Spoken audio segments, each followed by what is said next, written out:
ಇದರಲ್ಲಿ ಇಷ್ಟು ದಿನದಲ್ಲಿ ಒಂದಷ್ಟು ಬೆಸ್ಟ್ ಮೂಮೆಂಟ್ ಅಂತ ಅಂದರೆ ನಾವು ನೋಡುಗರಿಗೆ ಅನಿಸಿದ್ದ ಅಂತ ಹೇಳಿದ್ದು ಅಂತ ಹೇಳಿದ್ರೆ ನಿಮ್ಮದು ಬಳೆ ಮೂಮೆಂಟ್. ಆ ಮೂಮೆಂಟ್ ಅಂತೂ ಯಾರು ಮರೆಯೋಕ್ಕೆ ಸಾಧ್ಯ ಇಲ್ಲ.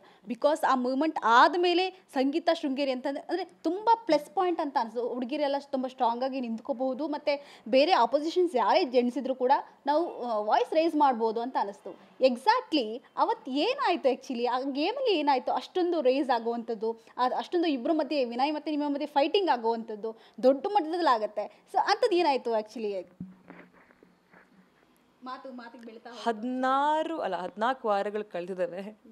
ಹೋಗಿ ಎಪಿಸೋಡ್ ನೋಡಿ ನಾನು ಹೇಳ್ಬೋದು. ಬಟ್ ನನಗೆ ನೆನಪಿದ್ದಂಗೆ ಅಲ್ಲಿ ಯಾವುದೋ ವಿಷಯ ನಡೆಯುತ್ತೆ, ಅವ್ರು ಹೇಳ್ತಾರೆ ಬಳೆ ಹಾಕೊಂಬ, ನನಗೆ ಇನ್ನೂ ನೆನಪಿಲ್ಲ ಆಯಿತಾ, ವೇಗಾಗಿ ನೆನಪಿದೆ. ಸೊ ಅವ್ರೇನೋ ಹೇಳ್ತಾರೆ ಬಳೆ ಹಾಕೋ ಅಷ್ಟೇ, ನೀನೇನು ಬಳೆ ಹಾಕೊಂಡಿದ್ಯಾ ಅಂತ ಮಾತಾಡು ಅಂತ. ಸೊ ಯಾಕೆ ಬಳೆ ವಿಷಯ ಯಾಕೆ ತರ್ತೀರ? ನಾನು ಫುಲ್ ಬಳೆ ಹಾಕಿದ್ದು ನಂಗೆ ತುಂಬ ಇಷ್ಟ ಬಳೆ ಆಯಿತಾ. ಅಂದರೆ ಏನರ್ಥ ಅಂದರೆ ನಾನು ವೀಕಾ, ನಾನು ಬಳೆ ಹಾಕೊಂಡಿದ್ದೆ, ನಾನು ವೀಕಾ ಅಂತ ನಂದು ಕ್ವಶನ್ ಬಂತು. What you mean to say, ಯಾಕೆ ಬಳೆ ಹಾಕೊಬೇಕು ಅವರು ಅಂತ ನಾನು ಕ್ವಶನ್ ಮಾಡೋಕ್ಕೆ ಶುರು ಆದೆ. ನಂಗೆ ಆನ್ಸರ್ ಬೇಕು ಅಂತ.